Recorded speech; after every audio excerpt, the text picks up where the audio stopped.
Code படத்தை முடிச்ச தளபதி விஜய் அடுத்ததாக ஹைச் வினோத் டைரக்ஷன்ல அவரோட 69வது படத்துல ஒர்க் பண்ண போறாரு. இந்த அப்டேட்டை சோசியல் மீடியா, நியூஸ் மீடியான்னு எல்லாத்துலயுமே கொடுத்துட்டாங்க. ஆனா அபிஷியலா மட்டும் கொடுக்காம இருந்தாங்க. இப்போ ஹைச் வினோத் நியூஸ் 18 சேனலுக்கு ஒரு இன்டர்வியூ கொடுத்திருக்காரு. அது மூலமா இந்த அப்டேட் கன்ஃபார்ம் ஆயிருக்கு. இந்த படத்தை பத்தி ஹைச் வினோத் சொல்லும் போது 200% இது தளபதி விஜயோட படமா இருக்கும், கமர்ஷியல் எலிமெண்ட்ஸோட எல்லாருமே பாக்குற படமா இருக்கும் அப்படின்னு சொல்லியிருக்காரு. தளபதி விஜய் இதுக்கு அப்புறமா அரசியல் போக போறாரு.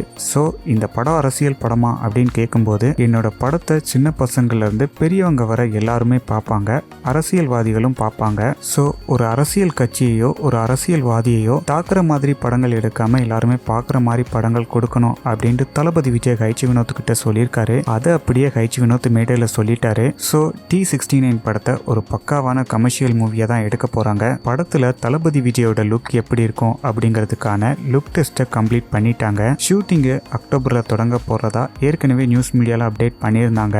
இப்போதைக்கு தளபதி விஜய் கோட் படத்தை கம்ப்ளீட் பண்ணிட்டாரு. படத்தை வர செப்டம்பர் 5ஆம் தேதி ரிலீஸ் பண்ண போறதா அப்டேட் பண்ணிட்டாங்க. படத்தோட ட்ரெய்லரை நாளைக்கு, அதாவது ஆகஸ்ட் 17ஆம் தேதி ரிலீஸ் பண்ண போறதா நேத்து தான் அபிஷியல் அப்டேட் பண்ணாங்க. படத்தோட கதையை விகடன் ஆர்டிகல்ஸுக்கு வெங்கட் பிரபு சொல்லிட்டாரு. அதுல என்ன சொல்லியிருந்தாருன்னா, ஒரு ஸ்குவாடுல தளபதி விஜய், பிரபுதேவா, பிரசாந்த், அஜ்மல் இவங்க 4 பேருமே இருக்கிறாங்க. இவங்க 4 பேரும் சேர்ந்து ஒரு மிஷனை துணிச்சலா முடிக்கிறாங்க. அதனால பின்ன எவ்வளவு பெரிய பிரச்சனையா மாறி நிக்கி அப்படின்னும், அதுக்கப்புறமா எப்படி டீல் பண்ணாங்க அப்படிங்கிறது தான் படத்தோட மைய கதைன்னு சொல்லியிருந்தாரு. ஸோ படம் எப்படி இருக்க போகுது அப்படிங்கிறத வெயிட் பண்ணி பார்க்கலாம்.